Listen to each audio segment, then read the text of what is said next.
ਨੰਗੀ ਅੱਖ ਦਾ ਸੁਪਨਾ ਕਹਾਣੀ ਦੇ ਲੇਖਕ ਸਰਦਾਰ ਜਗਜੀਤ ਸਿੰਘ ਰੰਧਾਵਾ ਜੀ। ਹਰਫਾਂ ਦੇ ਕਾਫਲੇ ਚੈਨਲ ਵੇਖਣ ਵਾਲੇ ਸਾਰੇ ਹੀ ਅਦੀਬ ਦੋਸਤਾਂ ਮਿੱਤਰਾਂ ਨੂੰ ਮੇਰੇ ਵੱਲੋਂ ਤਜਿੰਦਰ ਸਿੰਘ ਗਿੱਲ ਵੱਲੋਂ ਪਿਆਰ ਭਰੀ ਸਤਿ ਸ੍ਰੀ ਅਕਾਲ। ਨੰਗੀ ਅੱਖ ਦਾ ਸੁਪਨਾ ਕਹਾਣੀ ਦੇ 4 ਭਾਗ ਆਪਾਂ ਹੁਣ ਤੱਕ ਬੜੇ ਪ੍ਰੇਮ ਨਾਲ ਸੁਣ ਚੁੱਕੇ ਹਾਂ। ਅੱਜ 5ਵੇਂ ਭਾਗ ਦੀ ਸ਼ੁਰੂਆਤ ਕਰਨ ਜਾ ਰਹੇ ਹਾਂ। इस कहानी विच किस तरीके दे मोड़ आए वो इस भाग विच सुनाए जाणगे। उम्मीद करदा हाँ पहले भागां की तरह तुसीं इस भाग नूं भी उस तरीके नाल प्यार देवोगे। चाबी नहीं मिल रही कार दी मैडम अमन। मैं थकावट नाल चूर परेशानी दे आलम विच मैडम अमन दी आत्मा नूं मुखातब होया, पर आत्मा कोई जवाब ना दिता। अज वो बहुत उदास ते मायूस जापदी सी। इस वार उन्हां सरसरी नज़रे सारी कोठी विच नज़र दौड़ाई, जिथे कदी उन्हां दे बेटे गुरसीरत दे हासियां दियां किलकारियां गूंजदियां सन, अज उसे कोठी विच अंतां दी वैरानी ते चुप पसरी देख शायद उन्हां दी आत्मा कुरला रही सी। मैं दोबारा उस दा ध्यान खंडित कीता ते अपने शब्द दोहराए। आत्मा ने उदासी भरपूर नज़रां नाल मेरे कन्नी तक्या ते फिर चाबियां तां उस दिन एक्टिवा की डिग्गी विच रह गईयां सन, हुण तां एक्टिवा पुलिस थाणे विच ही पई होवेगी। वो मसी मसी शब्द इकट्ठे करदे हुए बोली। फिर आत्मा मैनू कोठी दे उपर बने बाबा जी दे कमरे विच लै गई। सारा कमरा खाली सी। गुटके पोथियां ते बाबा जी दीयां तस्वीरां तां मैं सब हेठां लै गया सां। मैं हैरान सी कि वो खबरे मैनू क्यों उपर लैके आई सी। फिर आत्मा ने मैनू कमरे दे एक कोने विच बैठण दा इशारा कीता। मैं इस कोने दी कंध विच जोत जगाउण लई बणी जगह तो जोत जगाउण वाला दीवा चुक के हेठां रख आया सी। हुण इत्थों की चुकना सी, मैनू कुछ समझ ना आया। उस जोत वाले रखने विच घ्यो डुੱਲਣ तो बचाउण लई हेठां एक प्लास्टिक दा कॉर्नर विछाया सी ते आत्मा ने मैनू वो कवर नूं उपर चुकण दा इशारा कीता। जद ही मैं वो कवर चक्या, हेठां मैनू हैंडलनुमा लोहे दी पतली राड़ दिखाई दिती। मैं थोड़ा पिछे हो गया, शायद डर गया सी। आत्मा ने मैनू वो हैंडल उपर उठाउण लई कहा। मैं वो हैंडल उतां चुक्या तां देखिया कि कंध विच लोहे दे ट्रंक तो ज़्यादा खुली अलमारी जिही बनी दिखाई दिती। मैं समझिया शायद चाबी इत्थे होवेगी।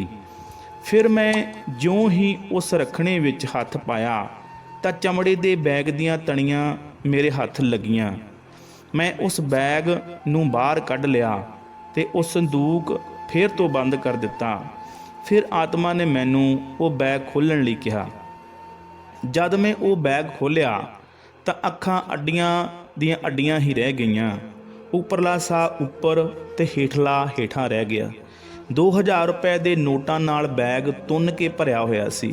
मैं इन्ने पैसे कदे वेखे नहीं सी। पैसे देखदियां ही पसीनों पसीनी ते मुड़को मुड़की हो गया। फिर वो आत्मा मेरी मानसिक ते सरीरक स्थिति नूं देखदी हुई बोली, डरो ना गुरउपदेश, ये इस कोठी दा 50 लाख रुपया है। मैं बैंक विच जमा कराउणे भुल गई सी। इस तो पहलां कि पैसे बैंक विच जमा कराउंदी होणी अपनी खेड खेड गई। कार दी चाबी भी बैग दे बाहरले कवर विच होवेगी।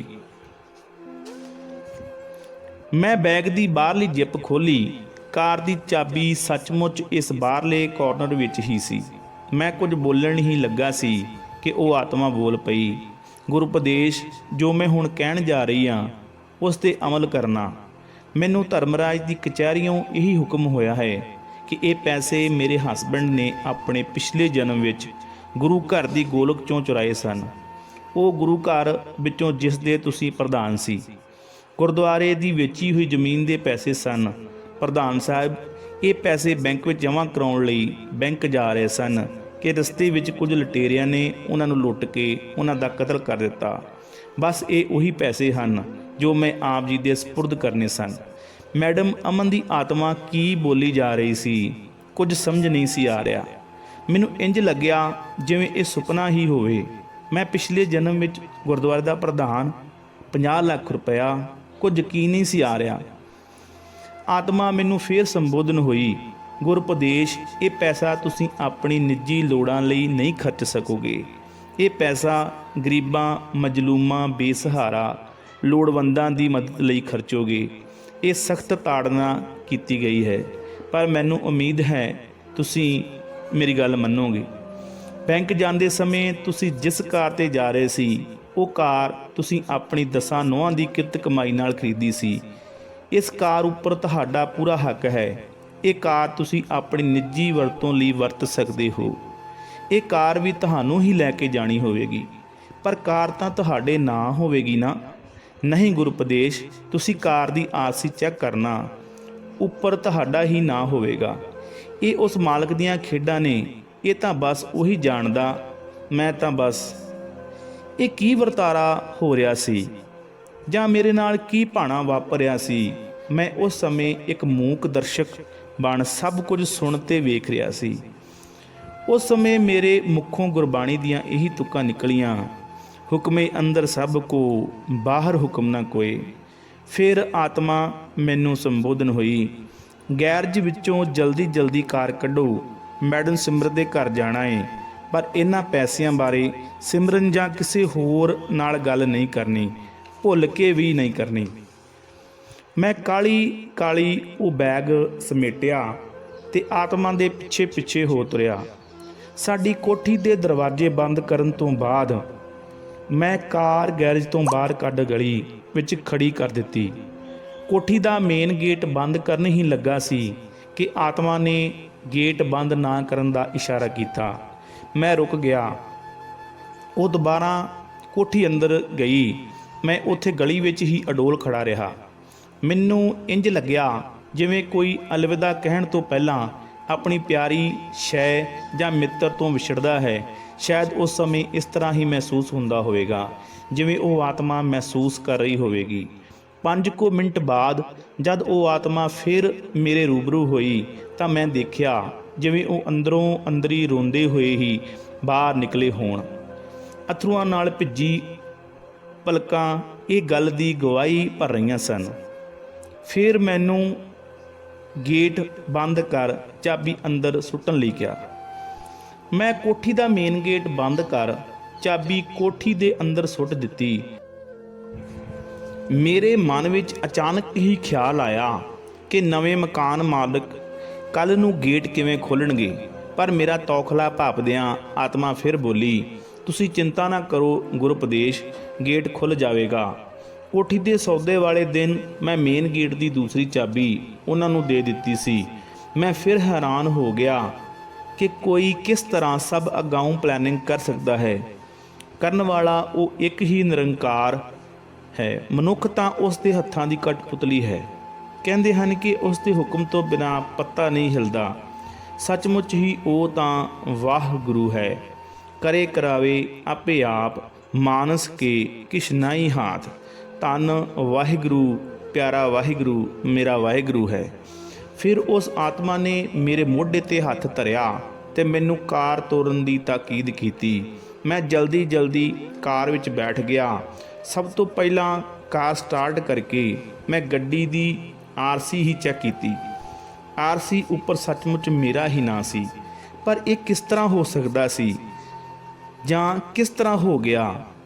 ਦੁਕਾਲਨ ਪ੍ਰਣਾਸੀ ਦਇਆਲਨ ਸਰੂਪੇ, ਸਦਾ ਅੰਗ ਸੰਗੇ ਅਭੰਗਨ ਵਿਪੂਤੇ। ਮੈਂ ਇਹ ਬੋਲ ਸਕਿਆ। ਫਿਰ ਮੈਂ ਗੱਡੀ ਲੈ ਕੇ ਅਗਲੇ 1 ਘੰਟੇ ਬਾਅਦ ਮੈਡਮ ਸਿਮਰਨ ਘਰੇ ਬੈਠਾ ਸੀ। ਬਾਹਰ ਗਹਿਰਾ ਹਨੇਰਾ ਪਸਰਨਾ ਆਰੰਭ ਹੋ ਗਿਆ ਸੀ।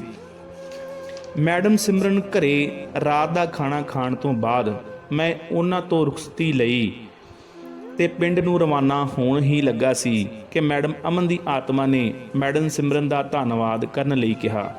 ਮੈਂ ਉਹਨਾਂ ਦਾ ਮੈਸੇਜ ਕਨਵੇ ਕਰਦਿਆਂ ਉਹਨਾਂ ਦਾ ਧੰਨਵਾਦ ਕੀਤਾ। ਜਦੋਂ ਮੈਡਮ ਸਿਮਰਨ ਨੂੰ ਲੱਗਿਆ ਕਿ ਮੈਡਮ ਅਮਨ ਵੀ ਉਸ ਦੇ ਸਾਹਮਣੇ ਖੜੀ ਹੈ ਤਾਂ ਉਸ ਦਾ ਥੈਂਕਸ ਕਰ ਰਹੀ ਹੈ ਅਤੇ ਉਸ ਨੂੰ ਵੇਖ ਨਹੀਂ ਸਕਦੀ।